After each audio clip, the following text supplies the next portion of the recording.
Fascist আমলে ভুল নীতির কারণেই বিদ্যুৎ খাতে সংকট, বাড়তি বিলের অভিযোগ পেলে নেওয়া হচ্ছে ব্যবস্থা। নবায়নযোগ্য উৎস বাড়িয়ে আমদানি চাপ কমাতে চায় সরকার। কিছু কিছু করণিক ভুল আমরা শনাক্ত করেছি এবং সেগুলোর বিষয়ে পরীক্ষা নিরীক্ষা করে যথাযথ প্রতিকার করা হয়েছে। আলোচনায় চুক্তির ত্রুটিগুলো তুলে ধরছি এবং এর মাধ্যমে আমরা কিছু কিছু করে ট্যারিফ রিভাইজ করছি। সোলারের যে 10,000 মেগাওয়াটের কথা আমরা বলেছি, যদি আমরা করতে পারি 5 বছরে, তাহলে বাংলাদেশে একটা যুগান্তকারী পরিবর্তন আসবে। সংকটে আসার আলো, স্থলভাগে সর্বোচ্চ গভীর 4টি কূপ খননের উদ্যোগ, মিলতে পারে 4 ট্রিলিয়ন ঘনফুট গ্যাস। ডিপ ড্রিলিং হচ্ছে, যেটা আগে কখনোই হয় না। এগুলো খুবই ভালো, এগুলো চালিয়ে যেতে হবে। এগুলোর টাকার যেন ঘাটতি না হয়। রাত 11টার সময়ের সঙ্গে আছি আমি জাফর সাদিক। এবার অন্যান্য শীর্ষ সংবাদ। প্রধানমন্ত্রীকে সৌদি আরব সফরের আমন্ত্রণ, ঢাকায় আসতে চান যুবরাজ সালমানও। তারেক রহমানের সঙ্গে সৌজন্য সাক্ষাৎ করে আমন্ত্রণপত্র হস্তান্তর রাষ্ট্রদূতের।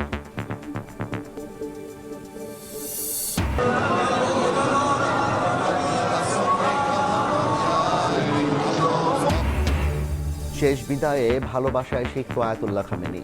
তেহরানে 10 কিলোমিটার দীর্ঘ শোক মিছিল, মরদেহ আজাদি স্কয়ারে, বন্ধ তেহরানের আকাশসীমা। এবং বিশ্বকাপে আজ Ronaldo Yamal blockbuster fight, Iberian ডার্বিতে মুখোমুখি পর্তুগাল স্পেন। লা রোহাদের জমাট রক্ষণের সামনে সেলেকাওদের নড়গড়ে অ্যাটাক।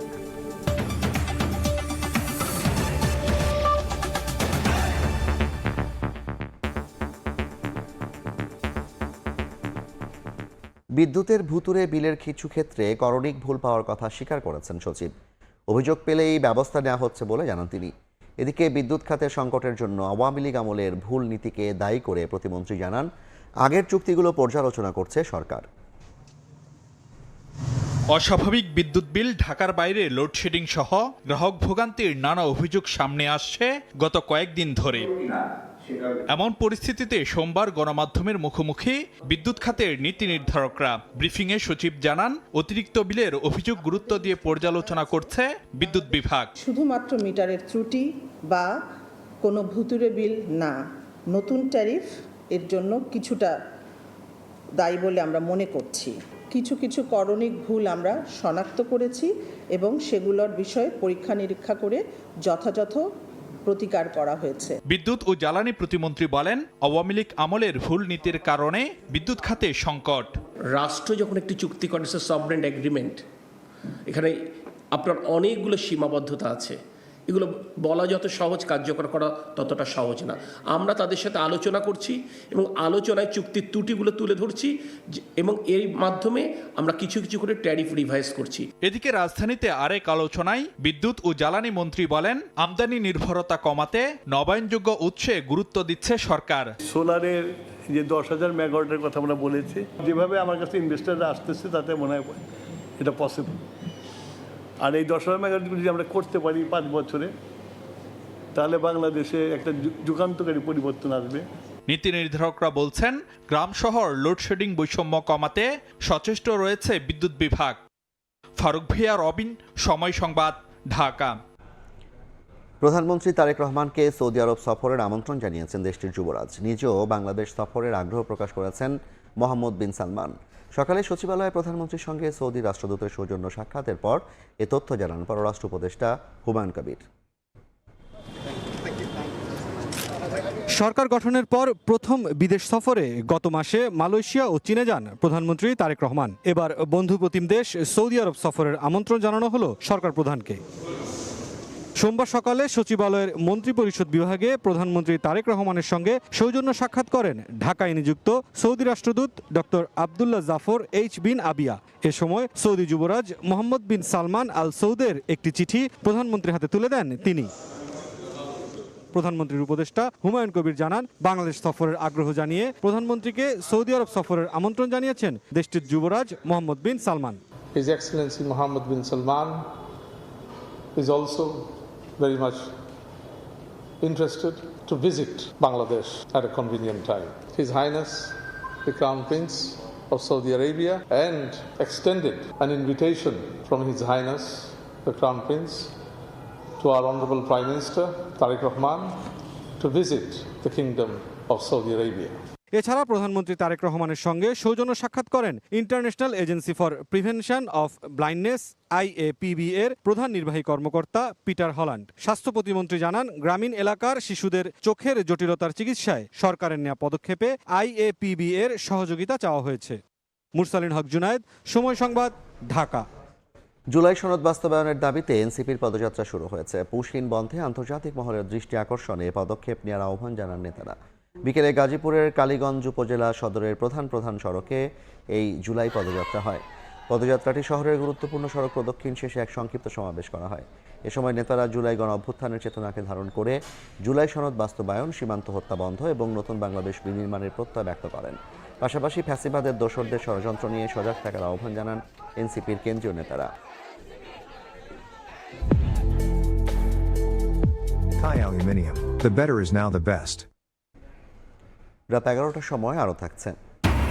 শ্রীলঙ্কার কারাগারে রাতভর কয়েদিদের রক্তক্ষয়ী সংঘর্ষ, গুলি ও ধারালো অস্ত্রের আঘাতে নিহত 25, আহত শতাধিক, তদন্তে পুলিশ। আরএফএল ওয়াটার পাম্পের রোটর এখন আরো উন্নত আর বিদ্যুৎ সাশ্রয় হয় 20% পর্যন্ত। এবার বাণিজ্যের সংবাদ।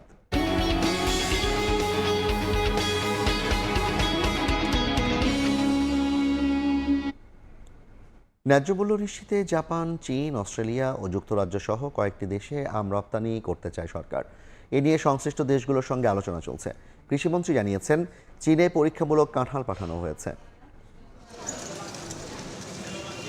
বিশ্বে আম উৎপাদনকারী দেশের মধ্যে অন্যতম বাংলাদেশ। গোপালভোগ, হিমসাগর, ল্যাংড়া, আম্রপালি, হাড়িভাঙা সহ বিভিন্ন জাতের 25 থেকে 29 লাখ মেট্রিক টন আম বছরে উৎপাদিত হয়। স্বাদ ও ঘ্রাণে প্রশংসিত হলেও নিরাপদ উৎপাদন ও মানসম্মত প্রক্রিয়াজাতকরণের অভাবে রফতানি আটকে আছে 2 থেকে 3 হাজার মেট্রিক টনের মধ্যে। সুস্বাদু এই ফলের রপ্তানি বাধা কাটাতে রাজধানীর গাবতলীতে চালু হলো অত্যাধুনিক জাপানি প্রযুক্তির বাষ্পতাপ শোধন প্ল্যান্ট, যেখানে নির্দিষ্ট তাপমাত্রা ও আর্দ্রতায় ফল নিয়ন্ত্রিতভাবে উত্তপ্ত করা হয়। এতে ফলের ভেতরে থাকা ক্ষতিকর জীবাণু ধ্বংস হয়ে যাবে, লাগবে না কোনো রাসায়নিক। এই প্ল্যান্টে দৈনিক প্রক্রিয়াজাত করা যাবে 12 মেট্রিক টন আম। চায়না আমাদের কাছ থেকে কাঁঠাল আমদানি করার জন্য আগ্রহ দেখিয়েছে। এরই মধ্যে আমরা কিছু কাঁঠাল তাদেরকে দিয়েছি, তারা টেস্ট করেছে। ওটার জন্য কিছু নিয়ম মানতে হয়, এর ভিতরে এইটা। এ সময় বাংলাদেশ থেকে জাপান, চীন, অস্ট্রেলিয়া ও যুক্তরাজ্য সহ কয়েকটি দেশ আম আমদানিতে আগ্রহ দেখিয়েছে বলে জানান আমিনুর রশিদ। খুব কম সময়ের মধ্যে আমাদের আমের রপ্তানি, আজকে যা রপ্তানি হচ্ছে তার থেকে কত গুণ বৃদ্ধি পাবে কল্পনাও করতে পারেন না। রপ্তানিকারকদের উৎসাহ দিতে পরিবহন খরচ কমানো সহ নানা উদ্যোগ নেওয়ার কথাও জানান মন্ত্রী। অক্টোবরে স্থানীয় সরকার নির্বাচনের প্রস্তুতি নিচ্ছে ইসি। তবে কোন নির্বাচন আগে হবে তা নিয়ে শিগগিরই সরকারের সঙ্গে আলোচনা করা হবে বলে জানিয়েছেন নির্বাচন কমিশনার আব্দুর রহমান আল মাসুদ। আরএফইডি আয়োজিত অনুষ্ঠানে যোগ দেন 4 কমিশনার সহ ইসি সচিব। এ সময় কমিশনার আব্দুর রহমান আল মাসুদ বলেন, স্থানীয় সরকার নির্বাচন আয়োজনে সীমানা বিরোধ নিষ্পত্তি নিয়ে সরকারকে চিঠি দেওয়া হবে। জাতীয় নির্বাচনের মতো স্থানীয় সরকার নির্বাচন সফল হবে বলে প্রত্যাশা তাদের। বলেন, গণমাধ্যমের সহযোগিতা ছাড়া সুষ্ঠু নির্বাচন করা সম্ভব নয়। এলডিসি উত্তরণের পর দেশের অর্থনীতিতে চ্যালেঞ্জ আরও বাড়বে। এজন্য এখন থেকেই অর্থনীতিকে প্রতিযোগিতামূলক ও রপ্তানিমুখী করে গড়ে তুলতে হবে বলে জানিয়েছেন তথ্য ও সম্প্রচার মন্ত্রী জহিরুদ্দিন স্বপন। রপ্তানিকে অগ্রাধিকার দিয়েই আমাদের অর্থনীতিকে সাজাতে হবে এবং অবশ্যই এটাও আপনারা জানেন যে চ্যালেঞ্জগুলি আমাদের আছে, সেই চ্যালেঞ্জগুলি এলডিসি গ্র্যাজুয়েশনের পরে বাড়বে ছাড়া কিন্তু কমবে না। কর্মশালা থেকে যা যা প্রয়োজন তার সবটাই সংশ্লিষ্ট সকল নীতি নির্ধারকদের কাছে পৌঁছে দেওয়ার একটা দায়িত্ব আমি ঘাড়ে নিয়ে আমার বক্তব্য শেষ করছি। সাভারে জাতীয় নাগরিক পার্টির জুলাই পদযাত্রা কর্মসূচিতে ককটেল বিস্ফোরণ হয়েছে। এতে অন্তত 5 জন আহত হয়েছেন বলে জানিয়েছে এনসিপি। রাত 9টার দিকে সাভার পৌর এলাকার তারাপুর মাঠে চলছিল জুলাই পথযাত্রা সভা। হঠাৎ এ সময় একটি ককটেল বিস্ফোরণ ঘটে। এই ঘটনার তীব্র নিন্দা জানিয়ে বক্তব্য দেন দলটির আহ্বায়ক নাহিদ ইসলাম। পরে আইনশৃঙ্খলা পরিস্থিতির অবনতির ঘটনায় প্রতিবাদ জানিয়ে সাভার মডেল থানা ঘেরাও করেন এনসিপি নেতাকর্মীরা। নাহিদ ইসলাম এই ঘটনায় নিরাপত্তা নিয়ে প্রশাসনের ভূমিকার সমালোচনা করেন।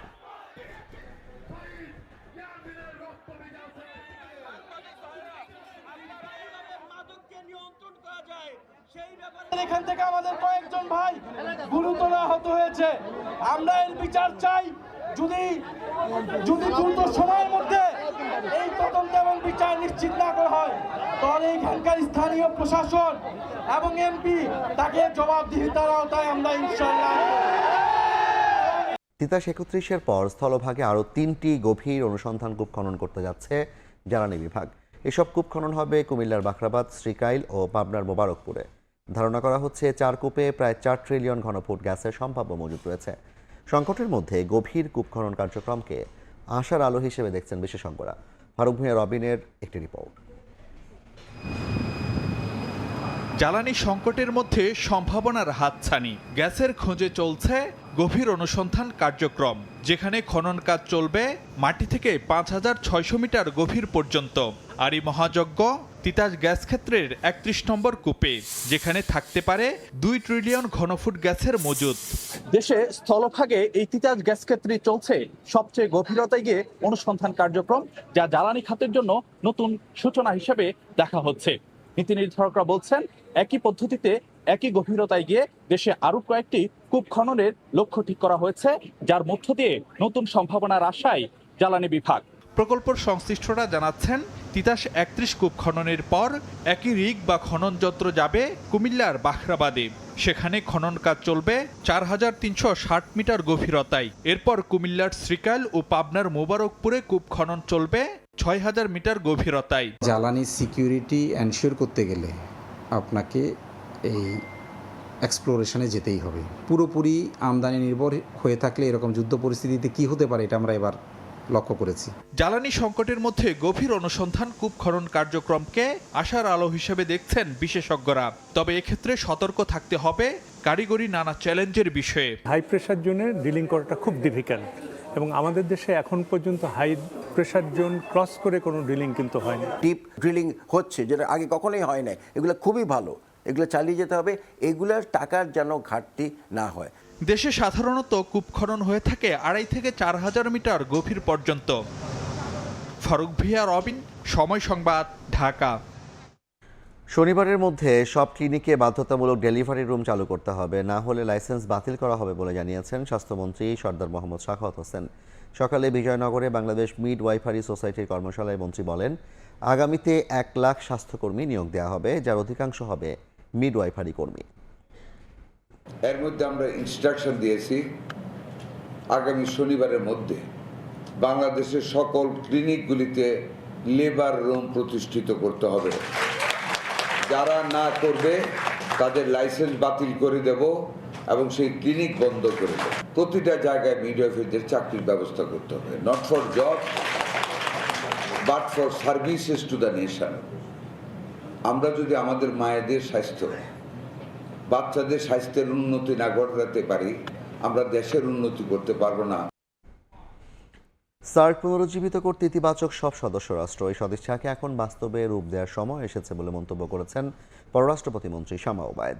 আর আন্তর্জাতিক সম্পর্ক বিশ্লেষকদের মতে, দীর্ঘদিনের অবিশ্বাস ও বিরোধ কাটিয়ে আঞ্চলিক সহযোগিতার নতুন ভিত্তি করতে পারলেই আবারও কার্যকর হতে পারে দক্ষিণ এশিয়ার জোটটি। 1 দশকের বেশি সময় ধরে স্থবির সার্ক। 2016 সালে ভারতের সন্ত্রাসী হামলার পর নির্ধারিত শীর্ষ সম্মেলন স্থগিত হওয়ার পর হয়নি আর কোনো বৈঠক। ভারত পাকিস্তানের বৈরিতার প্রভাবে বাণিজ্য, সংযোগ ও উন্নয়ন সহযোগিতার জন্য গুরুত্বপূর্ণ দক্ষিণ এশিয়ার সবচেয়ে বড় আঞ্চলিক জোট অনেক দিন ধরেই কাগজে কলমে সীমাবদ্ধ। এমন প্রেক্ষাপটে সোমবার রাজধানীর ইস্কাটনে Bangladesh institute of international and strategic studies আয়োজিত আস্থা পুনর্গঠন, আঞ্চলিক সংহতির নবায়ন, সার্কে পুনর্জীবিত করার রূপরেখা শীর্ষক সেমিনারে যোগ দেন কূটনীতিক, গবেষক, নীতি নির্ধারক ও আন্তর্জাতিক সম্পর্ক বিশ্লেষকরা। দক্ষিণ এশিয়ায় বাণিজ্য, সংযোগ, জ্বালানি নিরাপত্তা, জলবায়ু অভিযোজন ও মানবিক সহযোগিতার বিপুল সম্ভাবনা বাস্তব রূপ পায়নি রাজনৈতিক বিরোধ ও আস্থার সংকটে। এ অবস্থায় আস্থা তৈরিতে ধারাবাহিক উদ্যোগ নেয়ার তাগিদ দেন বক্তারা। Trust building process should be discussed informally. It's just a matter of political will to let the others to discuss if there is a problem. Problem that we have is not the walls and the barbed wire on the fencing. It is the walls and the barbed wires inside our minds. প্রধান অতিথির বক্তব্যে পররাষ্ট্র প্রতিমন্ত্রী বলেন, সরকার গঠনের পর সার্কভুক্ত সব সদস্য রাষ্ট্রের সঙ্গে আলাদাভাবে আলোচনা করেছে বিএনপি। জোটটিকে পুনরায় সচল করতে ইতিবাচক মনোভাব জানিয়েছে সব দেশই। এখন রাজনৈতিক সদিচ্ছাকে বাস্তব পদক্ষেপে রূপ দেওয়ার সময় এসেছে। Long-standing India-Pakistan tensions have made consensus difficult and have often slowed regional initiatives. I have spoken to all the member states separately. All of them were very positive about revival of SARC. Now I think it's about time that we put the intent has to be actionable. দক্ষিণ এশিয়ার অভিন্ন অর্থনৈতিক ও উন্নয়ন স্বার্থকে অগ্রাধিকার দিয়ে পারস্পরিক আস্থা পুনর্গঠন সম্ভব হলে সার্ক আবারও কার্যকর আঞ্চলিক সহযোগিতার প্ল্যাটফর্ম হিসেবে ফিরে আসতে পারে বলেও মন্তব্য করেন পররাষ্ট্র প্রতিমন্ত্রী। শাতিলা শারমিন, সময় সংবাদ, ঢাকা। কর্মজীবী মায়ের সন্তানের সঠিক বিকাশ ও শিক্ষার জন্য দিবাযত্ন কেন্দ্রকে সরকার গুরুত্ব দিচ্ছে বলে জানিয়েছেন জিয়াউর রহমান ফাউন্ডেশনের vice president doctor Zubaida Rahman. সকালে পানি ভবনে কর্মশালায় তিনি বলেন, দেশের যে ভিত্তিপ্রস্তর স্থাপন করতে চায় সরকার, তা দিবাযত্ন কেন্দ্রের মাধ্যমে এগিয়ে যাবে। এটাতে কিন্তু আগে আসলে বোঝা যায় নাই। মহিলা ও শিশু বিষয়ক মন্ত্রণালয়ের আয়োজনে পানি ভবনে শিশুর প্রারম্ভিক যত্ন ও বিকাশ শীর্ষক কর্মশালায় অংশ নেন জিয়াউর রহমান ফাউন্ডেশনের vice president doctor Zubaida Rahman. মানুষের মস্তিষ্কের শুরুতেই সারা দেশে শিশুদের জন্য 43টি ডে কেয়ার সেন্টার বা দিবাযত্ন কেন্দ্র চালু ও পরিকল্পনা তুলে ধরেন মহিলা ও শিশু বিষয়ক মন্ত্রণালয়। উদ্যোগ প্রান্তিক পর্যায়ে ছড়িয়ে দেওয়ার প্রত্যয় ব্যক্ত করেন পানি সম্পদ মন্ত্রী শহীদ উদ্দিন চৌধুরী এনি। প্রান্তিক লেভেল বলতে জেলায় উপজেলায়, সেটি সরকারি হোক বেসরকারি হোক, আমরা কিন্তু এটাকে অ্যাকোমোডেট করতে পারি এবং অ্যাড্রেস করতে পারি। সরকার আগামীর বাংলাদেশ গড়তে কাজ করছে উল্লেখ করে সমাজ কল্যাণ মন্ত্রী অধ্যাপক ডক্টর AZM জাহিদ হোসেন বলেন, পাইলট প্রকল্প হিসেবে এখান থেকে অভিজ্ঞতা নিয়ে প্রধানমন্ত্রীর নির্দেশনায় আরও এগিয়ে নেওয়া হবে দিবাযত্ন কেন্দ্র। আবারও এই ডে কেয়ার নিয়ে আমাদের উদ্যোগ এখন যে আমরা এটাকে আরও ব্যাপক আকারে ছড়িয়ে দিতে চাই। কর্মজীবী নারীদের সন্তান নিয়ে জীবন সংগ্রামের কথা তুলে ধরে ডাক্তার জুবাইদা রহমান বলেন, ডে কেয়ার সেন্টার না থাকলে সুস্বাস্থ্য থেকে বঞ্চিত হবে আগামীর শিশুরা। মানসম্মত প্রাক প্রাথমিক শিক্ষা কার্যক্রম হবে ডে কেয়ার সেন্টার থেকেই। দিবা পরিচর্যা কেন্দ্র শুধু নিরাপদে থাকার স্থান নয়, দেশের ভবিষ্যৎ গড়ার সহায়ক। কেয়ার গিভার্স, আপনারা একই সাথে দুটি কাজ করছেন। বাংলাদেশের ভবিষ্যতের ভিত্তিপ্রস্তর স্থাপন করতে সহায়তা করছেন, ভিত্তি সততার, ভিত্তি নিষ্ঠার। এর আগে দুই মন্ত্রণালয়ের মন্ত্রী ও প্রতিমন্ত্রীদের নিয়ে তেজগাঁও সরকারি শিশু পরিবার ও ভূমি ভবনের শিশু দিবাযত্ন কেন্দ্র ঘুরে দেখেন ডাক্তার জুবাইদা রহমান। এম.এ. আজিম, সময় সংবাদ, ঢাকা। বিগত ফ্যাসিস্ট সরকার যত কাজ করেছে তার অর্ধেক খেয়ে ফেলেছে বলে অভিযোগ করেছেন স্থানীয় সরকার পল্লী উন্নয়ন ও সমবায় মন্ত্রী মির্জা ফখরুল ইসলাম। তিনি বলেন, তারা গ্রাম ধ্বংস করেছে, সংগঠন ধ্বংস করেছে। এই পরিস্থিতি থেকে উত্তরণের জন্য সবাইকে ঐক্যবদ্ধ হয়ে কাজ করার আহ্বান জানিয়েছেন তিনি। গ্রামীণ জনগোষ্ঠীর জীবনমান উন্নয়নে রাজধানীর ওসমানী স্মৃতি মিলনায়তনে জাতীয় পল্লী উন্নয়ন দিবস আয়োজন করে পল্লী উন্নয়ন board.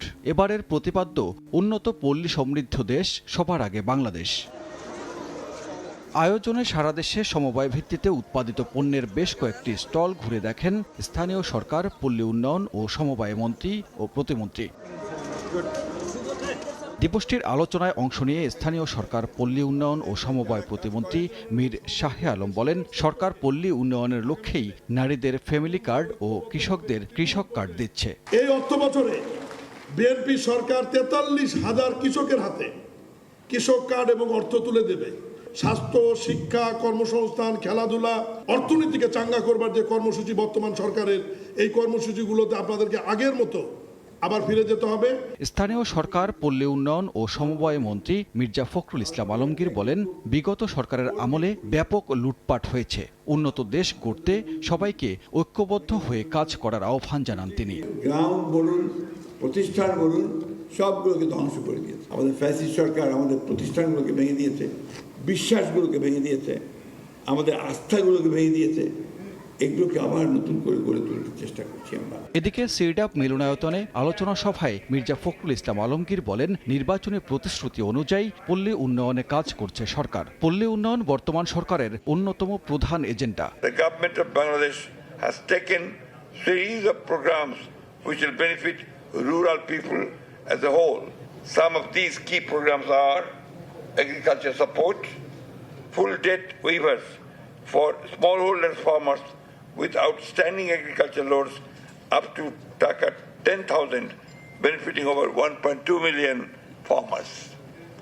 Village development hubs, utilizing institutions like ANSA BTP to transform villages into centers of governance, infrastructure and public services. বর্তমান সরকার অন্তর্ভুক্তিমূলক উন্নয়নে গুরুত্ব দিচ্ছে বলেও জানান মির্জা ফখরুল ইসলাম আলমগীর। সানবীর রূপল, সময় সংবাদ, ঢাকা। বঙ্গোপসাগরের নিম্নচাপের প্রভাবে কয়েকটি জেলায় থেমে থেমে বৃষ্টি হচ্ছে, এতে দুর্ভোগে বাসিন্দারা। এদিকে প্রবল বর্ষণে বান্দরবানের থানচিতে আটকা পড়েছেন শতাধিক পর্যটক। দুর্ঘটনা এড়াতে ঘুরতে না যাওয়ার পরামর্শ প্রশাসনের। গুড়ি গুড়ি বৃষ্টি, দমকা বাতাস, বৈরী আবহাওয়ায় বাইরে বের হওয়াটাই যেন দায়। সোমবার সকাল থেকে দফায় দফায় বৃষ্টি হয় ঝালকাঠিতে। সুগন্ধা, বিষখালী, ধানসিঁড়ি ও বাসুন্ডা সহ 11 নদ নদীতে স্বাভাবিকের চেয়ে 3 ফুট পানি বেড়েছে। জোয়ারের পানি আমন ধানের বীজতলায় ঢুকে পড়ার শঙ্কায় কৃষকেরা। এই অবস্থায় নদী ও সমুদ্র বন্দরকে 3 নম্বর স্থানীয় সতর্ক সংকেত দেখিয়ে যেতে বলেছে আবহাওয়া অফিস। মোংলা বন্দরে অবস্থানরত বিদেশি বাণিজ্যিক জাহাজগুলো সতর্ক অবস্থায় রয়েছে। তবে বন্দর কর্তৃপক্ষ জানিয়েছে, এখন পর্যন্ত জেটি ও পশুর চ্যানেলে পণ্য খালাস ও পরিবহনের কাজ সীমিত পরিসরে চলছে। এদিকে রাঙ্গামাটিতে গুড়ি গুড়ি বৃষ্টিপাতে পাহাড় ধসের আশঙ্কা বেড়েছে। বসবাসকারীদের দ্রুত নিরাপদ আশ্রয় কেন্দ্রে যেতে ফায়ার সার্ভিস মাইকিং করছে। যদি দেখি বেশি ক্ষতিগ্রস্ত হচ্ছে তখন আমরা আশ্রয় কেন্দ্রে চলে যাওয়ার চেষ্টা করব। 9টি ওয়ার্ড রয়েছে, 9টি ওয়ার্ডে আমাদের মোট 11টি আশ্রয় কেন্দ্র প্রস্তুত রয়েছে। আর আমরা আমাদের যে দুর্যোগ প্রতিরোধের অংশ হিসেবে আমরা মাইকিং করছি। এছাড়া টানা বৃষ্টিতে বান্দরবানের থানচির সাঙ্গু নদীর পানি বেড়ে গেছে। তিন্দু, রেমাক্রি ও নাফাকুম এলাকায় পর্যটকদের ভ্রমণ থেকে বিরত থাকার জন্য মৌখিক সতর্কতা জারি করেছে উপজেলা প্রশাসন। ইতোমধ্যে বোট চলাচল না করায় এসব এলাকায় আটকা পড়েছে বেশ কয়েকজন পর্যটক। ফাহরিয়া ফারজানা, সময় সংবাদ। এই ছিল রাত 11টার সময়। সময় সংবাদের সঙ্গে থাকবেন সহকর্মী আইরিন। ধন্যবাদ জাফর আপনাকে।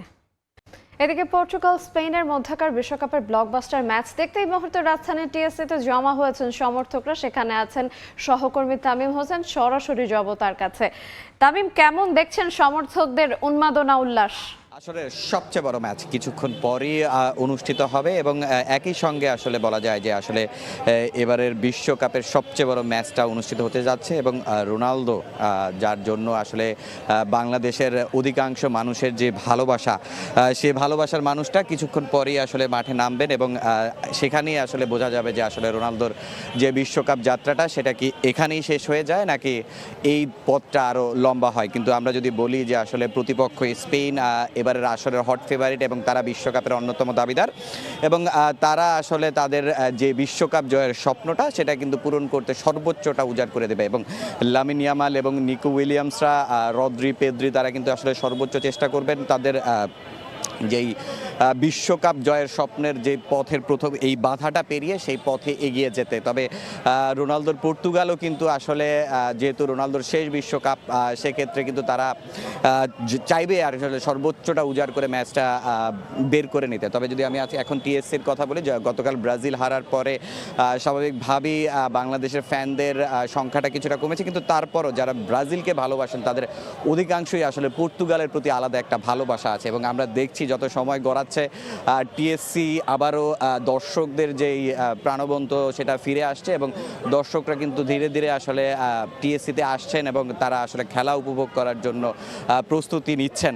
আমরা যদি দেখাই যে এখনই আসলে অনেকটা ভরে গেছে, তবে এই যেহেতু এখনও প্রায় 1.5 ঘন্টারও বেশি সময় বাকি রয়ে গেছে খেলা শুরু হতে, তো সে জায়গা থেকে কিন্তু আসলে তাদের আসলে মানে 1.5 ঘন্টার 1 ঘন্টার কিছু সময় বেশি আছে, তো সেক্ষেত্রে কিন্তু তারা চাইবে আসলে যত সময় আসবে তারা কিন্তু আসলে আসবে এবং খেলা উপভোগ করতে চাইবে। এবং আমরা জানি যে আসলে রোনালদোর জন্য এই পর্তুগালের প্রতি ভালোবাসাটা সবার বেশি, তবে মাঠে আসলে রোনালদো এবং ব্রুনো ফার্নান্দেসের যে কমিউনিকেশন গ্যাপ যেটা রয়েছে সেটা কিন্তু আসলে পর্তুগালকে পুরো আসরেই ভোগাচ্ছে।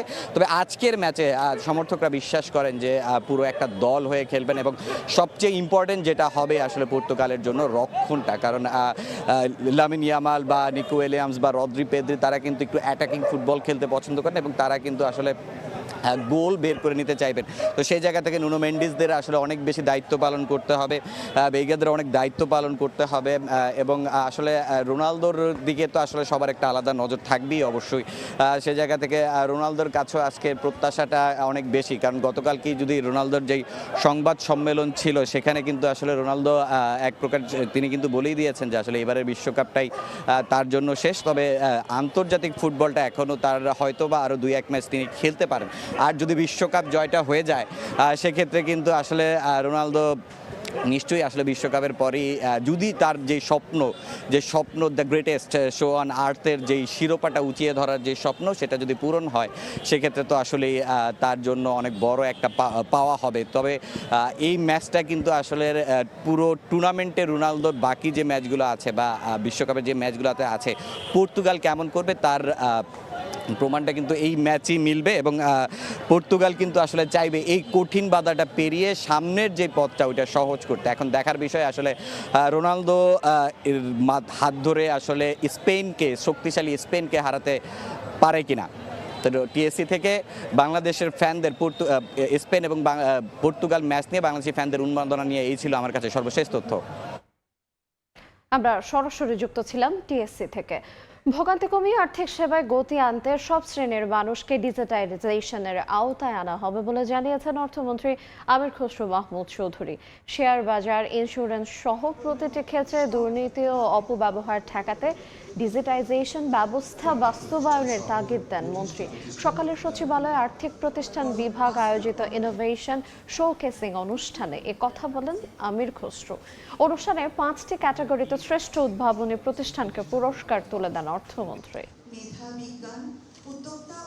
বাইরে গিয়ে এগুলোর কোনো আমরা চাই নিয়ন্ত্রক সংস্থা ক্যাটাগরিতে পুরস্কার করেছে। উইদাউট ওয়েস্টিং এ মোমেন্ট সমস্ত দেশটাকে ডিজিটালাইজেশন করতে হবে। সাধারণ জনগণ, ব্যবসায়ী, কৃষক, শ্রমিক সবাই এর আওতায় আসতে হবে। ইনক্লুসিভনেস আপনি খালি অর্থনীতিতে আনলে হবে না, এই যে মানুষের দুয়ারে সার্ভিস পৌঁছানোর ব্যাপারে যদি আমরা করতে না পারি তাহলে কিন্তু এগুলো কোনো সুযোগ নেই। ভীষণভাবে যে দুর্নীতিগ্রস্ত হচ্ছে, আমরা ইন্স্যুরেন্সের ক্লেম পাচ্ছে না, শেয়ার বাজারে যারা আছে যারা এটাকে মিসইউজ করছে, প্রতিটি ক্ষেত্রে মিসইউজ হচ্ছে, এগুলোকে যদি চেক দিতে হয় আমাকে এটা ফুলি ইমপ্লিমেন্টেশন করতে হবে। কেন্দ্রীয় শহীদ মিনারের লেখক ও গবেষক অধ্যাপক আবুল কাশেম ফজলুল হককে শ্রদ্ধা জানিয়েছেন লেখক, সাংস্কৃতিক ব্যক্তিত্ব সহ সর্বস্তরের মানুষ। শেষ কর্মস্থল বাংলা একাডেমি। অপরাজেয় বাংলা হয়ে ঢাকা বিশ্ববিদ্যালয়ের কেন্দ্রীয় মসজিদ প্রতিটি স্থানেই ছিল শোক আর শ্রদ্ধার আবহ। মিরপুর শহীদ বুদ্ধিজীবী কবরস্থানে দাফন করা হয় বরেণ্য এই শিক্ষাবিদকে। সোমবার বেলা 11টায় শিক্ষাবিদ, সাহিত্যিক অধ্যাপক আবুল কাশেম ফজলুল হকের মরদেহ নেওয়া হয় কেন্দ্রীয় শহীদ মিনারে। শ্রদ্ধা জানানো হয় বিভিন্ন সামাজিক, সাংস্কৃতিক ও রাজনৈতিক সংগঠনের পক্ষ থেকে। বাঙালির যে জাতিসত্তার বিকাশের জন্য ওনার যে অবদান সেটি স্মরণীয় হয়ে থাকবে। স্যারকে হারানোতে আমরা সত্যিকার অর্থে একজন অভিভাবককে হারিয়েছি। আমি ওনাকে একজন নিবেদিত প্রাণ চিন্তক মানুষ হিসাবে মনে করি, যে চিন্তাটা দল নিরপেক্ষ ছিল না, সেটা ছিল মানুষের কল্যাণের জন্য। পরে অপরাজয় বাংলার পাদদেশে নেওয়ার কথা থাকলেও বৃষ্টির কারণে মরদেহ নেওয়া হয় ঢাকা বিশ্ববিদ্যালয়ের কলাভবনে। ঢাকা বিশ্ববিদ্যালয়ের শিক্ষক ও শিক্ষকদের সংগঠনের পক্ষ থেকে বিদায় জানানো হয় আবুল কাশেম ফজলুল হককে। তার লেখনীর মাধ্যমে, তার কাজের মাধ্যমে আমাদেরকে তিনি অত্যন্ত আলোকিত করেছেন। এমন একজন মানুষ ঢাকা বিশ্ববিদ্যালয় থেকে চলে যাওয়াটা অত্যন্ত অপূরণীয় ক্ষতির মুখোমুখি আমরা হয়েছি। এর আগে সকালে শেষ কর্মস্থল বাংলা একাডেমিতে নেওয়া হয় অধ্যাপক আবুল কাশেম ফজলুল হকের মরদেহ। বরেণ্য শিক্ষাবিদকে শ্রদ্ধা জানান সংস্কৃতি বিষয়ক মন্ত্রী। তিনি বলেন, শিক্ষা সংস্কৃতিতে অসামান্য অবদান রেখে গেছেন আবুল কাশেম ফজলুল হক। তার অসমাপ্ত কাজ সম্পন্ন ও স্মৃতি ধরে রাখতে কাজ করবে সংস্কৃতি মন্ত্রণালয়। তার প্রবন্ধ, তার গল্প সবই দেশের মানুষের জন্য, স্বাধীনতার জন্য এবং দেশের সার্বভৌম এবং জনগণের কল্যাণে তিনি বলেছেন। আবুল কাশেম ফজলুল হক সাহেবের এই স্মৃতিকে অম্লান করে রাখার জন্য যেটা করার দরকার সেটা আমি করব। বাদজোহর ঢাকা বিশ্ববিদ্যালয়ের কেন্দ্রীয় মসজিদে হয় আবুল কাশেম ফজলুল হকের শেষ জানাজা। পরে মিরপুর শহীদ বুদ্ধিজীবী কবরস্থানে দাফন করা হয় বরেণ্য এই শিক্ষাবিদকে। স্বপন আহমেদ, সময় সংবাদ, ঢাকা। বরিশালে রিহ্যাবের সদস্যকে মারধর, ভয়ভীতি প্রদর্শন এবং জোরপূর্বক স্ট্যাম্প ও চেকে স্বাক্ষর আদায়ের ঘটনায় তীব্র নিন্দা ও প্রতিবাদ জানিয়েছে real estate and housing association of Bangladesh rehab. সোমবার দুপুরে রাজধানীর ন্যাশনাল প্লাজার রিহ্যাব বোর্ড রুমে এক জরুরি সংবাদ সম্মেলন করে এই সংগঠনটি। রিহ্যাবের দাবি, সম্প্রতি বরিশালে রিহ্যাবের সদস্য প্রতিষ্ঠান বাকলা ডেভেলপার্স প্রাইভেট লিমিটেডের চেয়ারম্যান ও অগ্রণী হাউজিং লিমিটেডের ব্যবস্থাপনা পরিচালক মোহাম্মদ আব্দুল আজিজ হাওলাদারের ওপর অমানবিক শারীরিক নির্যাতন, সংবেদনশীল অঙ্গে আঘাত, ভয় ভীতি প্রদর্শন এবং জোরপূর্বক স্ট্যাম্প ও চেকে স্বাক্ষর আদায়ের অভিযোগ অত্যন্ত উদ্বেগজনক। এমন নেক্কারজনক ঘটনার নিরপেক্ষ তদন্ত, জড়িতদের বিরুদ্ধে কঠোর আইনগত ব্যবস্থা, ভুক্তভোগী ও তার পরিবারের নিরাপত্তা নিশ্চিত করা এবং আবাসন খাতে নিরাপদ ব্যবসায়িক পরিবেশ নিশ্চিতে 4 দফা দাবি জানিয়েছে সংগঠনটি। সমাজের বিশৃঙ্খলা সৃষ্টিকারী তারা কোনো ব্যক্তির বা দলের না, সেটি তার একান্তই ব্যক্তিগত বিষয়। এবং আমি বিশ্বাস করি বাংলাদেশের প্রচলিত আইনের উপরে রিহ্যাব তথা আমরা শ্রদ্ধাশীল। আইনের মাধ্যমেই দুষ্কৃতিকারী ব্যক্তিরা দণ্ডপ্রাপ্ত হবেন। আমাদের সদস্যদের জীবন, তাদের মর্যাদা, নিরাপত্তা এবং ব্যবসায়িক পরিবেশ সুরক্ষিত রাখা রাষ্ট্রের দায়িত্ব বলে আমরা বিশ্বাস করি। কোনো ব্যক্তি বা প্রতিষ্ঠানের উপর ভয়ভীতি, চাঁদাবাজি, জোর জবরদস্তি কিংবা সহিংসতার মাধ্যমে দাবি আদায়ের সংস্কৃতি কোনোভাবেই কাম্য নয়। তরুণরা সোচ্চার হলে দেশের 50% দুর্নীতি নিয়ন্ত্রণ করা সম্ভব বলে জানিয়েছেন দুর্নীতি দমন কমিশনের মানি লন্ডারিং বিভাগের মহাপরিচালক মোকাম্মেল হক। সোমবার দুদকে এক অনুষ্ঠানে এ কথা বলেন তিনি বলেন, দুর্নীতির বিরুদ্ধে সচেতনতা তৈরিতে যুবকদের ভূমিকা গুরুত্বপূর্ণ বলে মনে করেন তিনি। দুদক সার্ভিস অ্যাসোসিয়েশন ডুসা আয়োজিত অনুষ্ঠানে তদন্ত 2 বিভাগের মহাপরিচালক মোতাহার হোসেন বলেন, দেশের স্বার্থেই দুদককে বাঁচিয়ে রাখতে হবে। সম্প্রতি ডিজি মোতাহার হোসেনকে বদলি করে যুব উন্নয়ন অধিদপ্তর মহাপরিচালক হিসেবে নিয়োগ দিয়েছে সরকার। দেশের যে 3.5 কোটির মতো যুবক লোক আছে, তাদেরকে যদি আমরা দুর্নীতির বিরুদ্ধে এবং দুর্নীতির ব্যাপারে সচেতন করে তুলতে পারি, তাহলে প্রতিরোধের যে 50% কাজ, সেই 50% কাজের ব্যাপারে তার কাছ থেকে আমরা ভবিষ্যতে সহযোগিতা পেতে পারি। শিল্প কারখানাগুলোতে জ্বালানি সংকট নিরসনে সরকার ক্রাশ কার্যক্রম চালু করেছে বলে জানিয়েছেন বাণিজ্যমন্ত্রী খন্দকার আব্দুল মুক্তাদির। সকালে চট্টগ্রামের সীতাকুণ্ডে বিভিন্ন শিপ ব্রেকিং ইয়ার্ড পরিদর্শন শেষে সাংবাদিকদেরকে এই কথা বলেন তিনি। আমরা যে পরিমাণ গ্যাস ব্যবহার করি এখন প্রায় 1600 MMCFD আমাদের শর্টেজ থাকে। ইচ্ছা করলেও এটা নাটকীয়ভাবে বৃদ্ধি করা যাবে না, কারণ যে 2টা FSRU আছে তার একটা নির্দিষ্ট ক্ষমতা আছে এবং আরেকটা FSRU যোগ করলে এই পাইপলাইনটাও, গ্রিড লাইনটাও এক্সস্টেড হয়ে যাবে। কিন্তু তারপরেও সরকার বিভিন্ন ক্র্যাশ প্রোগ্রাম নিয়ে চিন্তা করছে, আমরা কিছু ফিজিবিলিটি স্টাডি করছি, দ্রুত কি উপায়ে অধিকতর গ্যাসের যোগান দেওয়া যায়, এগুলো নিয়ে আমরা কাজ করছি। দক্ষিণাঞ্চলে মুখ থুবড়ে পড়েছে গ্রামীণ স্বাস্থ্য সেবার অন্যতম প্রধান কেন্দ্র কমিউনিটি ক্লিনিক। বরিশাল বিভাগের 100 ক্লিনিকের বেশিরভাগের বেহাল দশা। কোথাও জরাজীর্ণ ভবন, কোথাও আবার ঝোপে ঝাড়ে বাসা বেঁধেছে বিষধর সাপ, আবার কোথাও তদারকির অভাবে খোলাই হয় না ক্লিনিক। সঙ্গে যোগ হয়েছে ওষুধ সংকট। যদিও সেবার মান বাড়াতে সরকারের পরিকল্পনা রয়েছে বলে জানাচ্ছে স্বাস্থ্য বিভাগ। অপূর্ব রিপোর্টে থাকছে বিস্তারিত। পলেস্তারা খসে খসে পড়ছে। যে কোনো সময় বড় ধরনের দুর্ঘটনা দেখে মনে হতে পারে একদম পুরনো কোনো একটি ভবনের মধ্যে রয়েছি, কিন্তু এটি বরিশালের চিকিৎসা সেবা কেন্দ্র। শুনলে আশ্চর্য হতে হবে, কমিউনিটি ক্লিনিকটি বরিশাল শহরের মধ্যেই কাশীপুরে। এখানে চেয়ার টেবিল সবই আছে, তবে চেয়ারের এই হচ্ছে দশা। এই চেয়ারই বসতে হয় রোগীদের। চিকিৎসক বসেন এই ভেতরটাতে, এবং চিকিৎসক সহ এখানকার রোগীরা অভিযোগ করেছেন সামান্য বৃষ্টিতেই হাঁটু পানি হয়, সাপ আসে, পোকামাকড় আসে, বিদ্যুৎ বিচ্ছিন্ন থাকে সারা মাস জুড়েই। আর তার মধ্যেই এই কমিউনিটি ক্লিনিকে চলে চিকিৎসা সেবা। আমরা এ বিষয়ে আজ বিস্তারিত জানাবো আপনাদেরও। এটি কোনো পরিত্যক্ত ভবন নয়, বরিশাল নগরীর ইছাখাটি কমিউনিটি ক্লিনিক কেন্দ্র। ওষুধ সহ নানা সংকটে ঝুঁকি নিয়ে চলে এখানকার স্বাস্থ্য সেবা। শুধু ইছাখাটিই নয়, বিভাগের 1000-এরও বেশি কমিউনিটি ক্লিনিকেরই একই দশা। ওষুধ থাকে না, আবার বলে আপনারা টাকা নিয়ে আসেন না। বর্ষাকালে ছাদ থেকে পানি পড়ে, ছাদের উপরে কোনো মেরামত হয় না। এখানে কারেন্টের কোনো ব্যবস্থা নেই, বাথরুমের কোনো ব্যবস্থা নেই। সংকটের চরম রূপ দেখা যায় ঝালকাঠির 93টি ক্লিনিকেও। 20 বছর আগে বনাঞ্চল ঘেরা নিচু জমিতে ক্লিনিকগুলোর নির্মাণের পর হয়নি আর কোনো সংস্কার। ভবন সংকটের সঙ্গে এখানে যোগ হয়েছে বিষধর সাপের আতঙ্ক। সাপের জন্য আমি এখানে খুব আতঙ্কে আছি। এখানে আমার জনগণ আমার এই ফ্লোর করিয়ে দিয়েছে, আমি কিন্তু এখনো ভিতরে বসতে পারি না ভয়তে। আমরা ঊর্ধ্বতন কর্তৃপক্ষের কাছে লিখেছি যে আমাদের কমিউনিটি ক্লিনিক যেগুলি আছে, যেগুলি বেহাল অবস্থায় আছে, সেগুলি পুনঃসংস্কারের জন্য। এদিকে উপকূল ঘেরা বরগুনার কমিউনিটি ক্লিনিকগুলোতে সংকট যেন আরও এক ধাপ এগিয়ে। সদর উপজেলার খাজুরতলা স্বাস্থ্য সেবা কেন্দ্রটি বেশিরভাগ সময় থাকে তালাবদ্ধ। ডাক্তার ঠিক মতন আসে না, এটা বন্ধই থাকে। অনেকগুলোই জরাজীর্ণ আছে। তা আমাদের বিভিন্ন এনজিওস যেগুলো তারা নিজেরা দায়িত্ব নিয়েই কিছু রেনোভেশন কাজ করছে। যদিও সেবার মান বাড়াতে সরকারের পরিকল্পনার কথা জানান বিভাগীয় স্বাস্থ্য কর্মকর্তা। একটা ইউনিট করবে যেখানে আরও সেবার মান ভালো হবে। আমার মনে হয় এটা সরকারের প্ল্যান, আমরা যেটা শুনতে পেয়েছি। আর একটা জিনিস হলো এদের রিপেয়ার কাজ, কিছু কিছু রিপেয়ারেবল, সেগুলো রিপেয়ার চলমান আছে।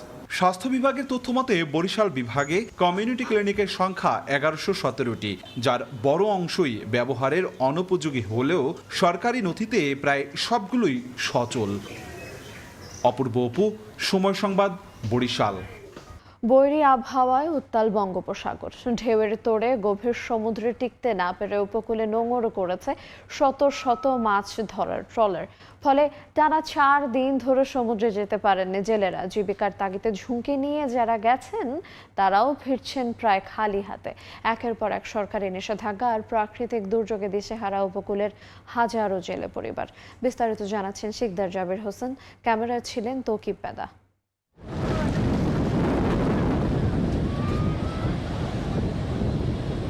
টানা 4 দিন ধরে উত্তাল বঙ্গোপসাগর। গভীর সমুদ্রে হঠাৎ সৃষ্টি হচ্ছে বিশাল ঢেউ। বৈরী আবহাওয়ায় ঢেউয়ের সঙ্গে লড়াই করে টিকে থাকা কঠিন হয়ে পড়েছে জেলেদের। অনেকেই জাল গুটিয়ে খালি হাতে ফিরে এসেছেন উপকূলে। বন্যার জাল পাইতে পারতেছি না, খুবই আমরা সমস্যা আছি। বন্যার কারণে সাগর যাইতে পারি না, আমার অবস্থা বেমালা খারাপ।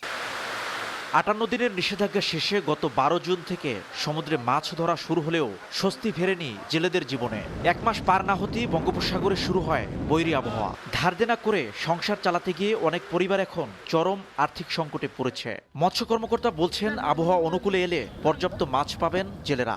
আশা করছি এবার তারা যেভাবে এই আইন মান্য করে কার্যক্রম পরিচালনা করছে তাতে তারা পর্যাপ্ত পরিমাণ ইলিশ সহ অন্যান্য মাছ ধরতে পারবে এবং তাদের আশা পূরণ হবে।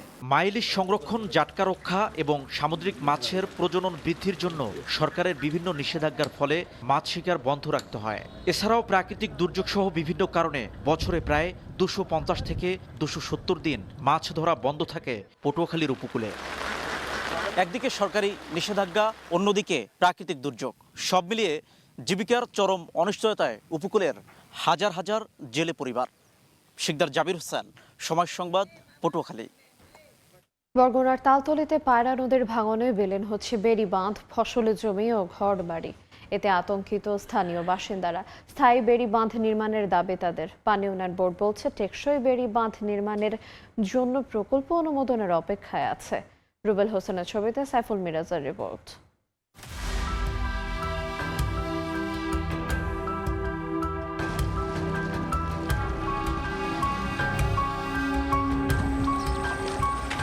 বিলীন হচ্ছে নদীর তীর, দিন দিন ধসে পড়ছে বেড়িবাঁধ। খরস্রোতা পায়রা নদী, প্রতিদিন এর ভাঙনে বিলীন হচ্ছে বরগুনার তালতলী উপজেলার নিশানবাড়িয়া, নলবুনিয়া ও তেঁতুলিয়া এলাকা। এরই মধ্যে নদীগর্ভে চলে গেছে এসব এলাকার ফসলি জমি ও বেড়িবাঁধ। এতে আতঙ্ক বাড়ছে। ভাঙন রোধে টেকসই বেড়িবাঁধ নির্মাণের দাবি এলাকাবাসীর। বাড়ি বাঁধতে বাঁধতে জীবনটা শেষ, মানে কতক্ষণ অনে বান্ধি ভাঙ্গে যায়, আবার ওখানে যায় ভাঙ্গে যায়, নিজ দিয়ে বাড়িটি সরিয়ে যায়, বাড়ি সরিয়ে উপরে দিয়ে সব ভাঙ্গে পড়ে। সরকারের কাছে বহুতবার সাংবাদিক সম্মেলন করছি, দরখাস্ত করছি, আমরা একটা শক্ত মজবুত বেড়িবাঁধ চাইছি। একাধিকবার সরকারকে জানিয়েছি এবং মানববন্ধন করছি, কিন্তু তারা কোনো ব্যবস্থা নিতে আসে না। পানি উন্নয়ন বোর্ড বলছে স্থায়ী বেড়িবাঁধের প্রকল্প মন্ত্রণালয়ে পাঠানো হয়েছে, অনুমোদন পেলে শুরু হবে কাজ। দ্রুত যদি আমরা এই প্রকল্পের অনুমোদন পাই, আমরা ওই জায়গাগুলো ভাঙন থেকে রক্ষা, স্থায়ী বেড়িবাঁধ বা জিও ব্যাগ এবং সিসি ব্লক দিয়ে যে টেকসই বেড়িবাঁধ সেটা আমরা নির্মাণ করতে সক্ষম হব এবং ওই এলাকার মানুষের জানমাল, ফসলাদি এবং ঘরবাড়ি সহ অন্যান্য যে অবকাঠামো আছে সেগুলো নদী ভাঙ্গন থেকে এবং জলোচ্ছ্বাস থেকে রক্ষা করতে সক্ষম হব। 3 বছর আগে তেঁতুলিয়া এলাকায় বেড়িবাঁধের একাংশ পুরোপুরি ভেঙে যায়। সাইফুল মিরাজ, সময় সংবাদ, বরগুনা। সংস্কারের অভাবে চলাচল অনুপযোগী হয়ে পড়েছে পিরোজপুর পৌরসভার 90% সড়ক। সড়ক জুড়ে খানাখন্দ, বৃষ্টির কারণে সৃষ্টি হয়েছে জলাবদ্ধতা। এতে প্রতিদিনই ভোগান্তি পোহাচ্ছেন বাসিন্দারা। কর্তৃপক্ষ বলছে পৌরসভার সব সড়ক আরসিসি ঢালাই করতে পরিকল্পনা হাতে নেওয়া হয়েছে। জিয়াউল হকের পাঠানো তথ্য এবং তারিকুল ইসলাম অভির ছবি নিয়ে রিপোর্ট। সড়ক জুড়ে খনাখন্দ, বৃষ্টিতে সৃষ্টি হয়েছে জলাবদ্ধতা, তার উপর দিয়ে ঝুঁকি নিয়ে চলছে যানবাহন।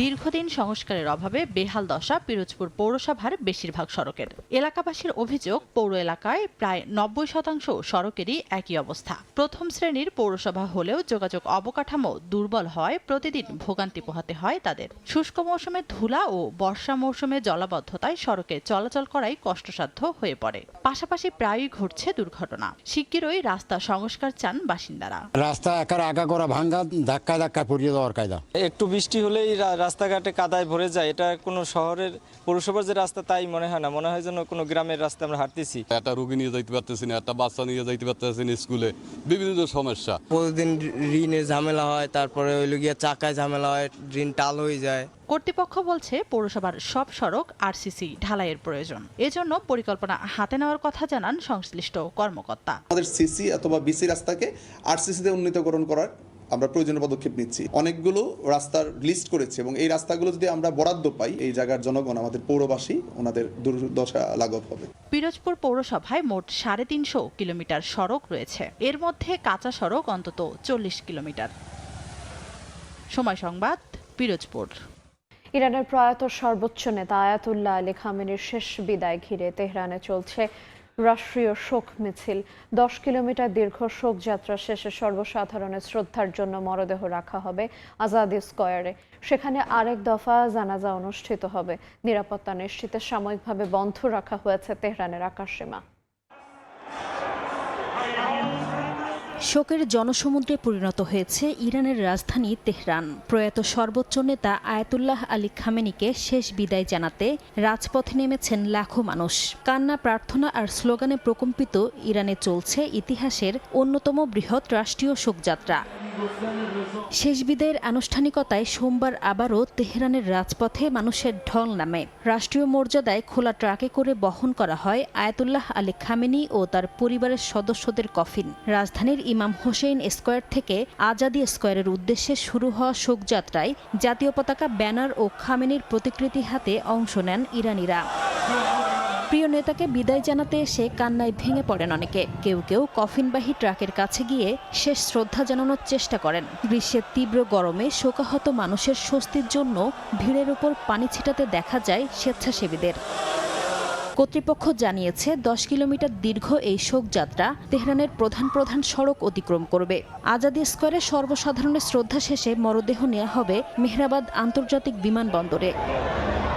মঙ্গলবার আয়াতুল্লাহ আলী খামেনির মরদেহ কোম শহরে নেওয়া হবে। এরপর বুধবার প্রতিবেশী ইরাকের নাজাফ ও কারবালায় শোকযাত্রা এবং জানাজার আয়োজন করা হবে। পরে মরদেহ ইরানের উত্তর পূর্বাঞ্চলের মাশহাদে নেয়ার কথা রয়েছে। জন্মস্থান মাশহাদেই আগামী বৃহস্পতিবার রাষ্ট্রীয় মর্যাদায় দাফন করা হবে খামেনিকে। এদিকে শোকানুষ্ঠানকে কেন্দ্র করে তেহরানে নেওয়া হয়েছে নজিরবিহীন নিরাপত্তা ব্যবস্থা। একদিনের জন্য বন্ধ রাখা হয়েছে রাজধানীর আকাশসীমা।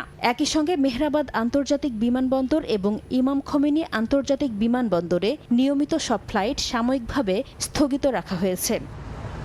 নাসরিন রুমি, সময় সংবাদ। গ্রুপ পর্বে দারুণ পারফরমেন্স দেখিয়ে বিশ্বকাপের নকআউটে এবার বেলজিয়ামের মুখোমুখি হবে যুক্তরাষ্ট্র। স্বাগতিকদের সামনে রয়েছে ইতিহাস গড়ার সুযোগও। সিয়াটলে জিতলেই প্রথমবারের মতো বিশ্বকাপের কোয়ার্টার ফাইনালে পৌঁছাবে পোচেত্তিনোর দল। কিন্তু সামনে ডি ব্রুইনা লুকাকুদের অভিজ্ঞ বেলজিয়াম। সিয়াটলে ম্যাচ শুরু সকাল 6টায়।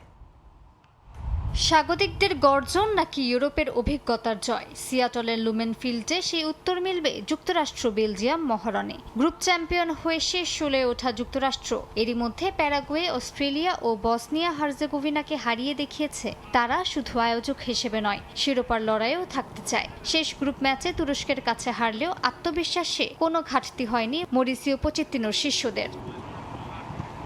Christian Pulisic, Weston ম্যাককেনি, Tyler Adams ও সের্জিনো ডেস্টের পাশাপাশি একাদশে ফিরেছেন ফরওয়ার্ড ফোলারিন বালোগান। লাল কার্ডে নিষেধাজ্ঞা প্রত্যাহার হওয়ায় 3 গোল করা এই স্ট্রাইকার থাকবেন যুক্তরাষ্ট্রের স্কোয়াডে। মার্কিন কোচ মরিসিও পোচেত্তিনোর দাবি, লাল কার্ডের সিদ্ধান্ত মোটেও ঠিক ছিল না। এটা ফিফার সিদ্ধান্ত। অতীতে যা ঘটেছে তার প্রমাণ ও নজিরের ভিত্তিতে এই সিদ্ধান্ত নেওয়া হয়েছে। আমার কাছে এটা ফুটবলের জন্য ইতিবাচক একটা বিষয়, কারণ পরের ম্যাচ থেকে বা যে ম্যাচটি চলছে সেখান থেকে কোনো অন্যায্য সিদ্ধান্ত নেওয়া হয় তা পর্যালোচনা করে সিদ্ধান্ত বদলে দেওয়ার সুযোগ থাকবে। তবে এই সিদ্ধান্তে ক্ষুব্ধ বেলজিয়াম শিবির। কোচ রুডি গার্সিয়া কটাক্ষ করে বলেন, তিনি জানতেন না যে জুলাই মাসেও এপ্রিল ফুল হয়। তার দাবি, বিষয়টি শুধু বেলজিয়ামের নয়, ফুটবলের নীতি নৈতিকতার প্রশ্ন। একই সঙ্গে কোয়ার্টার ফাইনালে উঠতে দৃঢ় প্রতিজ্ঞ রুডি। বিশ্বকাপের ইতিহাসে এই প্রথম এমন একটি সিদ্ধান্ত নেওয়া হলো। আমি একজন প্রধান কোচ, তাই আমার পুরো মনোযোগ থাকবে ম্যাচে এবং আমার দলের দিকে। যুক্তরাষ্ট্রের শুরুর একাদশে কারা খেলবে সেটি নিয়ে আমি ভাবছি না। আমি মনোযোগ দিব আমার দল, আগামীকালের মাঠ ও জয়ের দিকে, যেন আমরা কোয়ার্টার ফাইনালে পৌঁছাতে পারি। নকআউটে এসে ছন্দে ফিরেছে বেলজিয়াম। মিশরের সঙ্গে ড্র, ইরানের বিপক্ষে গোলশূন্য ম্যাচের পর নিউজিল্যান্ডকে 5-1 গোলে উড়িয়ে দিয়ে গ্রুপ সেরা হয়েছিল রুডি গার্সিয়ার দল। ট্রোসার্ড, ডি ব্রুইনা, ডোকু আর লুকাকুদের নিয়ে আক্রমণ ভাগ ভয়ঙ্কর। বিশ্বকাপে বেলজিয়ামের সর্বোচ্চ গোলদাতা লুকাকু আর মিডফিল্ডে প্রাণভোমরা ডি ব্রুইনাই হতে পারেন যুক্তরাষ্ট্রের সবচেয়ে বড় পরীক্ষা। তবে এই ম্যাচে যুক্তরাষ্ট্রকে বাড়তি শক্তি যোগাচ্ছে স্বাগতিক দর্শকরা। ফুটবল পাগল সিয়াটলের গ্যালারি পুরোপুরি যুক্তরাষ্ট্রের পক্ষেই থাকবে। বিশ্লেষকদের মতে কাগজে কলমে বেলজিয়াম কিছুটা এগিয়ে থাকলেও মাঠের লড়াই হবে সমানে সমান। মালিহা সুহরওয়ার্দী, সময় সংবাদ। কেপ ভার্দে বাধা পেরিয়ে এবার মিশরের মুখোমুখি হওয়ায় অপেক্ষায় আর্জেন্টিনা। আটলান্টায় পৌঁছেই কঠোর অনুশীলন করছে বিশ্ব চ্যাম্পিয়নরা। আফ্রিকান পরাশক্তিকে মোটেও হালকাভাবে নেওয়ার সুযোগ নেই। মেসি, সালাহ দ্বৈরথ নিয়ে বাড়তি রোমাঞ্চ ফুটবল প্রেমীদের মাঝে। অখ্যাত কেপ ভার্দের বিপক্ষে ঘাম ঝরানো এক জয়ে বিশ্বকাপের শীর্ষ 16তে পৌঁছেছে আর্জেন্টিনা। লক্ষ্য এবার কোয়ার্টার ফাইনাল। নকআউটের মহা গুরুত্বপূর্ণ ম্যাচ খেলতে যুক্তরাষ্ট্রের আটলান্টায় বিশ্ব চ্যাম্পিয়নরা। শেষ 16 লড়াইয়ে তাদের প্রতিপক্ষ আফ্রিকান পরাশক্তি মিশর। আটলান্টায় পৌঁছানোর পর খুব বেশি বিশ্রামের সুযোগ পায়নি আলবিসেলেস্তেরা। ক্লান্তি দূরে ঠেলে দ্রুতই মাঠে নেমে পড়েছেন তারা। কন্ডিশনের সঙ্গে মানিয়ে নিতেই তড়িঘড়ি করে এই অনুশীলন সেশন। মাঠের ট্যাকটিক্যাল ড্রিল শুরুর আগে গা গরমের পর্ব সেরে নেন স্ক্যালোনি শিষ্যরা। পুরো অনুশীলনের কেন্দ্রবিন্দুতে ছিলেন যথারীতি সুপারস্টার লিওনেল মেসি। তার পায়ের জাদুতেই রাউন্ড অফ 16-এর গেরো কাটাতে চায় আর্জেন্টিনা। প্রতিপক্ষ মিশর বলে ডিফেন্সেও বাড়তি সতর্কতা আলবিসেলেস্তে শিবিরে।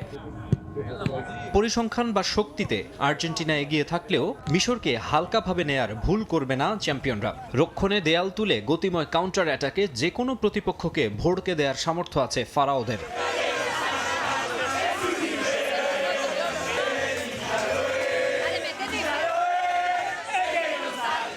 এদিকে ম্যাচকে ঘিরে আটলান্টা জুড়ে বইছে আর্জেন্টাইন উন্মাদনা। আসলে মেসিরা যে শহরেই যাচ্ছেন আকাশী নীল সমর্থকদের ভালোবাসায় সিক্ত হচ্ছেন। মার্সিডিজ বেঞ্চ স্টেডিয়ামের গ্যালারিতে গর্জন তুলতে মুখিয়ে আছেন তারা। কেপ ভার্দের বিপক্ষে ম্যাচ থেকে শিক্ষা নিয়ে মাঠের লড়াইয়ে নিজেদের সেরাটা ঢেলে দিতে মুখিয়ে আছে বিশ্ব চ্যাম্পিয়নরা। ফেভারিট হয়েও ব্রাজিল জার্মানির মতো জায়ান্টদের বিদায়ের পর আরও সতর্ক ডিফেন্ডিং চ্যাম্পিয়নরা। মাকসুম আলম খান, সময় সংবাদ। ব্রাজিলকে হারিয়ে নিজেই বিশ্বাস করতে পারছেন না নরওয়ের তারকা আর্লিং হল্যান্ড। এই জয়ে আত্মবিশ্বাস বেড়েছে তার। জীবনে কোনো কিছুই অসম্ভব নয় বলে জানান হল্যান্ড। এদিকে হারের পর সমর্থকদের কাছে ক্ষমা চাইলেন ভিনিসিয়াস জুনিয়র। নেইমারের সঙ্গে খেলতে পারাটা সম্মানের বলে জানান ব্রাজিলিয়ান এই তারকা। একজনের বিশ্বকাপ মিশন যেখানে শেষ হলো, সেখানে 28 বছর পর খেলতে এসে বিশ্বকাপ নিয়ে নতুন করে স্বপ্ন দেখা শুরু করলো অন্যজন। ক্লাব ফুটবলে দুই রাইভালের দেখা বিশ্বকাপ মঞ্চে, যেখানে আর্লিং হল্যান্ডের জোড়া গোলে বিশ্বকাপ থেকে বিদায় নিল ব্রাজিলিয়ান তারকা ভিনিসিয়াস জুনিয়র। তবে ম্যাচ শেষে আলোচনায় দুই ফুটবলারের একটি বিশেষ মুহূর্ত। ম্যাচ হেরেও বিশাল হৃদয়ের প্রমাণ দিলেন ভিনি। স্টেডিয়ামের মিক্সড জোনে ছুটে যান হল্যান্ডের কাছে। ক্লাবের রাইভালকে বুকে জড়িয়ে নিতে দেরি করেননি নরওয়ে তারকা। অবশ্য ব্রাজিল ও দেশটির ফুটবলারদের প্রতি শ্রদ্ধা ও আবেগ কাজ করে হল্যান্ডের। ফেভারিট ব্রাজিলের বিপক্ষে নরওয়ের এই ফলাফল একেবারেই অপ্রত্যাশিত ছিল হল্যান্ডের কাছেও। 28 বছর পর বিশ্বকাপে আসা আইভরি কোস্টের পর ব্রাজিলকে হারানো আমাদের ফুটবল ইতিহাসের জন্য স্মরণীয় দিন। ব্রাজিলের বিপক্ষে এমন ফলাফল আমরা কেউ প্রত্যাশা করিনি। ব্রাজিলকে হারাবো কখনো চিন্তাও করিনি। এখন মনে হচ্ছে জীবনে কিছুই অসম্ভব না। ব্রাজিলের এই দলটা বিশ্বকাপের ফাইনাল খেলার যোগ্যতা রাখে। ছোটবেলা থেকে আমি ব্রাজিল ও দেশটির ফুটবল তারকাদের নিয়ে ভাবতাম নেইমার ভিনিদের বিপক্ষে খেলা ভাগ্যের বিষয়, কারণ তারা সেরাদের মাঝে সেরা। এই হারে অনেকটাই ভেঙে পড়েছেন ব্রাজিলিয়ান ফুটবলার ভিনিসিয়াস জুনিয়র। সমর্থকদের কাছে ক্ষমা চাইলেন তিনি। ব্রুনো গিমারেসের পেনাল্টি মিস নিয়েও মুখ খুলেছেন ভিনি। এটি কার্লো আনচেলত্তির সিদ্ধান্ত বলে জানান ব্রাজিলিয়ান তারকা। আমি এমন ফুটবলার নই যে বিশ্বকাপের সর্বোচ্চ স্কোরার হতে চাইব। অনেকেই বলছেন আমি কেন পেনাল্টি নেইনি। এটা কোচের সিদ্ধান্ত ছিল, কারণ ব্রুনো আমাদের সবার মাঝে সেরা পেনাল্টি শুট নিতে পারে। সমর্থকদের কাছে ক্ষমা চাওয়া ছাড়া এখন আমাদের কিছুই বলার নেই। আমি শক্তিশালী হয়ে ফিরবো। এদিকে নেইমারের বিদায়ে আবেগ আপ্লুত হয়ে পড়েন ভিনিসিয়াস জুনিয়র। নেইমারের সঙ্গে খেলতে পারাটা সম্মানের বলে জানান তিনি। নেইমার আমাদের আইডল। ছোটবেলা থেকেই আমার স্বপ্ন ছিল তার সঙ্গে খেলার। সেই স্বপ্ন পূরণ হয়েছে। নেইমার সব সময় আমাকে সমর্থন দিয়েছেন। তার জন্য শুভকামনা। তার আসন্ন দিনগুলো যেন ভালো হয়। হারের পর পাশে থাকার জন্য কোচ কার্লো আনচেলত্তিকে ধন্যবাদ জানান ভিনিসিয়াস জুনিয়র। ভবিষ্যতে আরো শক্তিশালী হয়ে ফেরার কথা জানান তিনি। ফাহিম ইসলাম, সময় সংবাদ। 3 ম্যাচ সিরিজের প্রথম ওয়ানডেতে আশা জাগিয়েও পারল না বাংলাদেশ। জিম্বাবুয়ের কাছে 25 রানে হেরেছে টাইগাররা। স্বাগতিকদের দেয়া 142 রানের ছোট সংগ্রহ তাড়া করতে নেমে 116 রানেই গুটিয়ে যায় বাংলাদেশ। এদিন 10 ওভারে 21 রান দিয়ে 6 উইকেট নিয়ে রেকর্ডের পাতায় ঠাঁই করে নিয়েছেন নাহিদ রানা। ওয়ানডেতে দেশের ক্রিকেটারদের মাঝে এটাই সেরা বোলিং। দল হারলেও ম্যাচ সেরার পুরস্কার পেয়েছেন রানা। ফুটবল বিশ্বকাপের উন্মাদনার মাঝে জিম্বাবুয়ে সফরে একমাত্র টেস্টে ভরাডুবির খবরটা হয়তো অনেকেই রাখেননি। তবে ওয়ানডে সিরিজে সে ব্যর্থতা ঘোচাতে শুরু থেকে সতর্ক বাংলাদেশ। ইনজুরিতে একাদশে নেই লিটন দাস। টস জিতে ফিল্ডিং এর পথ বেছে নিয়েছিলেন অধিনায়ক মিরাজ। জিম্বাবুয়েকে চেপে ধরার শুরুর রসদও এনে দেন তিনি। শুরুটা দেখে শুনে করার আভাস দেয়া বেন কারান ও বেনের জুটি ভাঙেন অধিনায়ক। রান আউটে কাটা পড়েন ১৯ বলে ১৮ রান করা বেন কারান। সঙ্গী বেনেটও চেয়েছিলেন থিতু হতে, তবে তাকে হতাশ করেন তাসকিন। এক বল পরই স্পিড স্টারের বলে ক্যাচ তুলে দেন বেনেটো। ২৪ বলে তার ব্যাটে আসে ১৭ রান। ৩৬ রানে ২ উইকেট হারিয়ে বসে জিম্বাবুয়ে। এরপরই স্বাগতিকদের দুর্গে তাণ্ডব চালান নাহিদ রানা। তার আগ্রাসী বোলিংয়ে ক্রিজে থিতু হওয়ার সুযোগই পায়নি জিম্বাবুয়ের কেউ। একে একে চোখে সর্ষে ফুল দেখে প্যাভিলিয়নের পথ ধরেন Sikandar Raza, Wesley Madhevere, Innocent Kaia, Clive Madande, Brad Evans ও রিচার্ড এনগ্রাভা। ১০ ওভারে ২১ রান দিয়ে ৬ উইকেট নিয়ে রেকর্ডের পাতায় ঠাঁই করে নেন নাহিদ রানা। এটাই বাংলাদেশের বোলারদের ওয়ানডেতে সেরা বোলিং ফিগার। এতদিন রেকর্ডটা ছিল মাশরাফি বিন মোর্তজা ও রুবেল হোসেনের। ২০০৬ সালে কেনিয়ার বিপক্ষে ১০ ওভারে ২৬ রান দিয়ে ৬ উইকেট নিয়েছিলেন মাশরাফি। নিউজিল্যান্ডের বিপক্ষে ২০১৩ সালে ৫ ওভারে ৫ বলে সমান রানে ৬ উইকেট পেয়েছিলেন রুবেল। জিম্বাবুয়ের হয়ে সর্বোচ্চ ৫১ বলে ৩৩ রান করেন নিউম্যান নিয়াম্বুরি। ১৪১ রানে অল আউট হয় স্বাগতিকরা। জবাব দিতে নেমে বাংলাদেশের শুরুটাও ভালো হয়নি। ১৭ রানেই টপ অর্ডারের ৩ ব্যাটার তানজিদ, সৌম্য ও নাজমুল হোসেন শান্তকে হারায় টাইগাররা। নুরুল হাসান সোহানকে নিয়ে জয়ের পথে নিয়ে যাওয়ার আভাস দিয়েও পারেননি তাওহিদ হৃদয়। থামেন ২৫ রানে। দ্রুত বিদায় নেন মোসাদ্দেক। নুরুল হাসান সোহানের ৩১ রান ছাড়া বলার মতো স্কোর পাননি এরপর আর কোনো ব্যাটার। বোলারদের কল্যাণে হাতের কাছে আসা জয় ছিটকে যায় ব্যাটিং ব্যর্থতায়। টেস্টের পর ২৫ রানের হারে শুরু হয় ওয়ানডে সিরিজ। পারভিন আক্তার, সময় সংবাদ।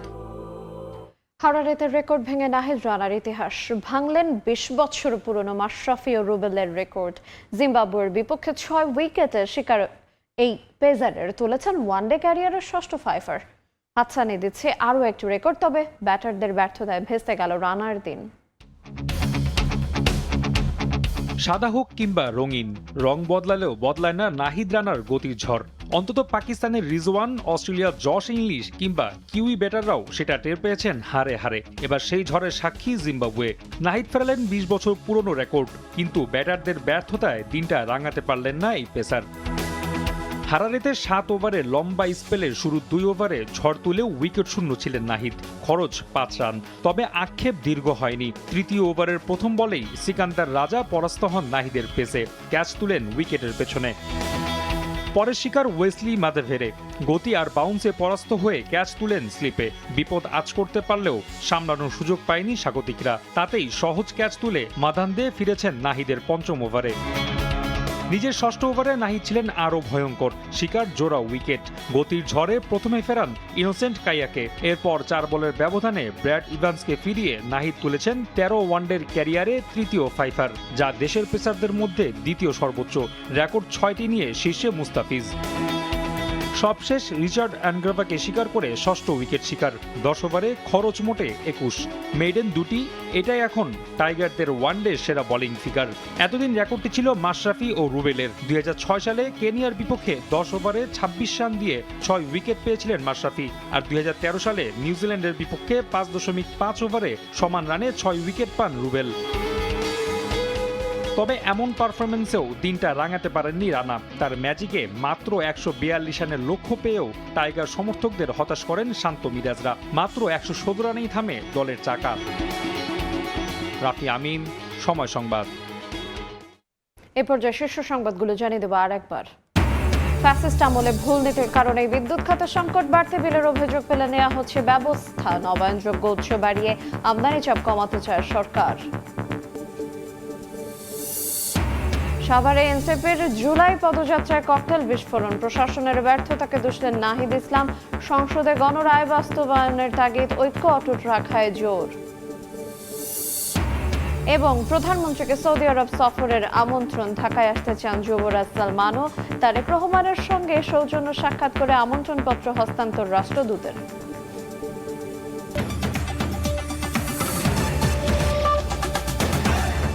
এই ছিল সময় সংবাদে। দর্শক, বিশ্বকাপ ফুটবলের মহাযজ্ঞ সরাসরি সম্প্রচার করছে সময় টেলিভিশন। দেখতে চোখ রাখুন সময়ের পর্দায়। এরপর প্রবাসের সময় নিয়ে ফিরবো কিছুক্ষণ পর। সঙ্গে থাকুন সময়ের।